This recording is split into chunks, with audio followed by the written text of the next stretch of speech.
দাও, জবাব তোমায় দিতে হবে, জবাব তোমায় দিতে হবে।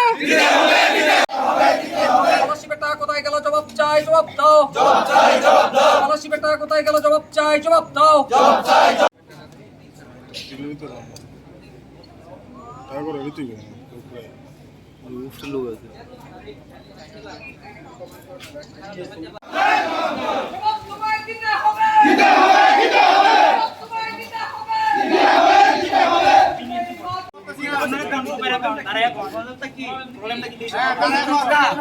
আমরা তলে হাইকোর্টে যাবো কথা কিছু নাই।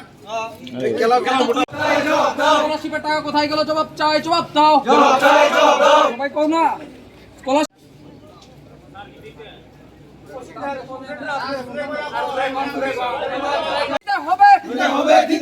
জবাব তোমার দিতে হবে।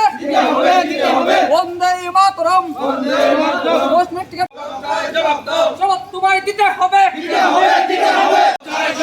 জবাব তোমায় দিতে হবে, জবাব তোমায় দিতে হবে।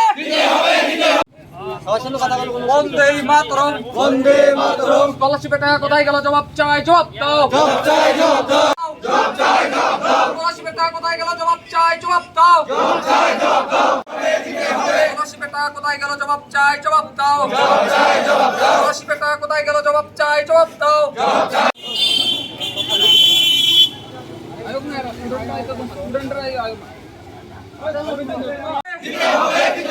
জবাব তোমায় দিতে হবে, নইলে গদি ছাড়তে হবে।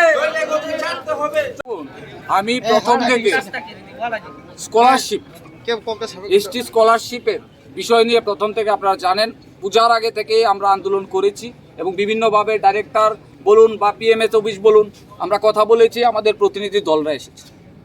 ওরা আসলে এখানে গুরুত্ব দেয় না। আজকে বাধ্য হয়ে এখানে এসেছি এখানে ঘেরাও করতে। এখন দেখুন না অফিসে এই যে অফিসটা চলছে, অফিসের লোক নেই, তাহলে সরকারি টাকাই ওরা খাচ্ছে এবং অফিসের মধ্যে লোক নেই। কি চলছে অরাজকতা একটা।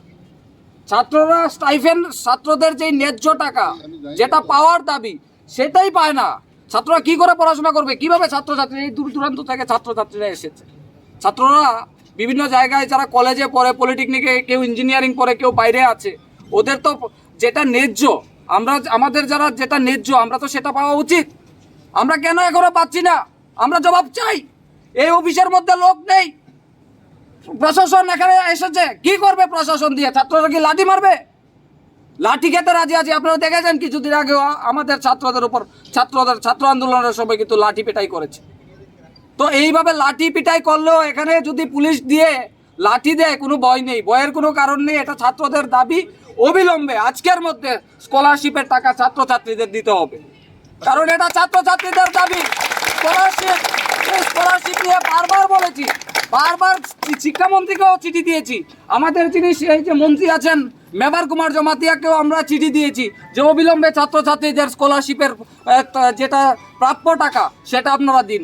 কেন দেবে না? ফান্ডের তো অভাব নেই, টাকার তো অভাব নেই, তাহলে স্ক্যাম কেন দেবে না? আমাদের যেটা স্ক্যাম পাওয়ার, আমরা যেটা বিভিন্ন দিন থেকে আমরা পেয়ে আসছি, আমরা এটা কেন এখন পাবো না? আমরা চাই অবিলম্বে দিতে হবে, কোনো ভাওতাবাজি না, কোনো কিছু না। এখানে অফিসে গিয়ে আপনারা ঘুরে আসুন না, আপনারা তো মিডিয়ারা আছেন, গিয়ে দেখুন না অফিসের লোক নেই। তো কি আর অফিস চলছে? এটা অরাজকতা চলছে রাজ্যের মধ্যে, এটা অরাজকতা চলছে। এইভাবে বেশি দিন চলবে না। ছাত্রদের দাবি, ছাত্রদের কথা শুনতে হবে সরকারকে, না হলে লড়াই হবে, প্রতিবাদ হবে, আন্দোলন হবে, আরো আন্দোলন গড়ে তোলা হবে, হাজার হাজার ছাত্রদের সমস্যা। ধন্যবাদ।